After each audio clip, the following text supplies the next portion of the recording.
اس vlog میں آپ کے سامنے حاضر ہیں جناب. بہت ہی اہم ڈیولپمنٹس ہو چکی ہیں جن کے بارے میں آپ کو بتانا ہے. جوڈیشل کمیشن کا آج اجلاس ہوا ہے اور اس اجلاس کے بعد ایک آئینی بینچ بھی تشکیل پا چکا ہے. اس آئینی بینچ کے بارے میں جب آپ سنیں گے تو آپ کو خود ہی اندازہ ہو جائے گا کہ یہ کیسا آئینی بینچ ہے.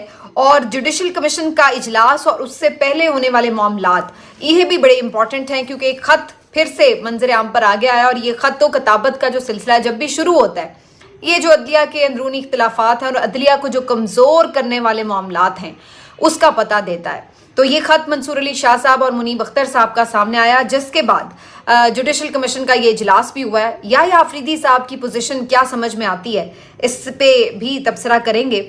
اس کے ساتھ ساتھ جو آرمی چیف صاحب کی ایکسٹینشن کل رات ہوئی ہے اس کے اوپر آج جو پی ٹی آئی کے مختلف رہنما ہیں ان کا بھی موقف سامنے آیا ہے.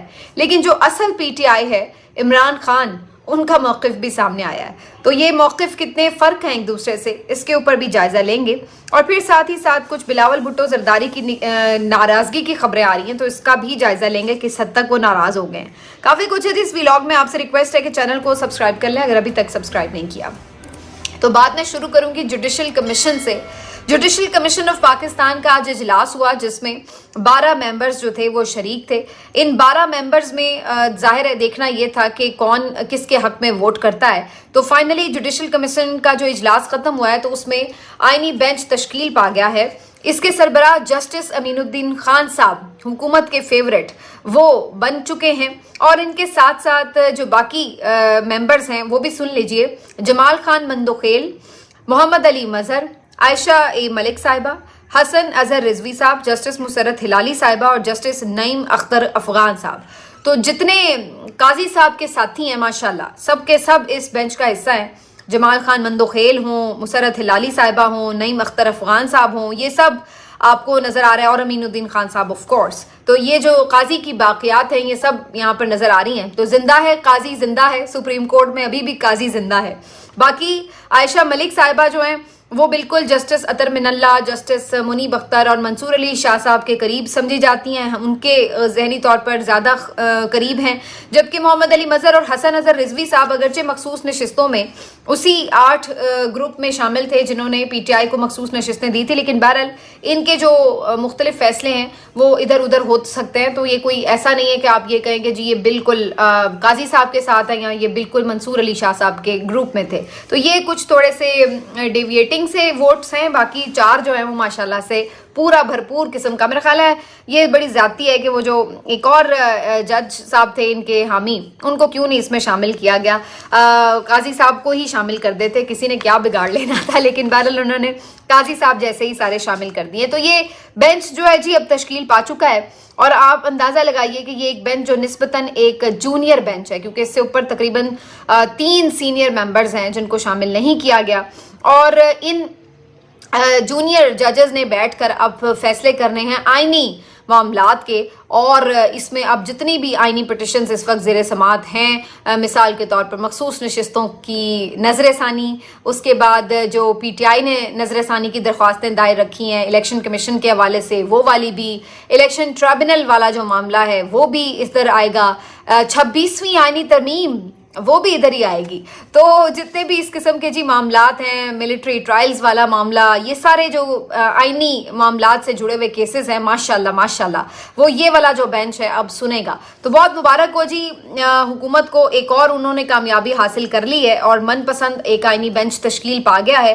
اس بینچ میں جو افسوسناک ایک بات ہے وہ یہ بھی ہے کہ کوٹا سسٹم کی طرح اس بینچ کو بنایا گیا ہے کہ 2 جج جو ہیں وہ پنجاب سے، 2 سندھ سے، 2 بلوچستان سے اور 1 خیبر پختونخوا سے شامل کیا گیا ہے.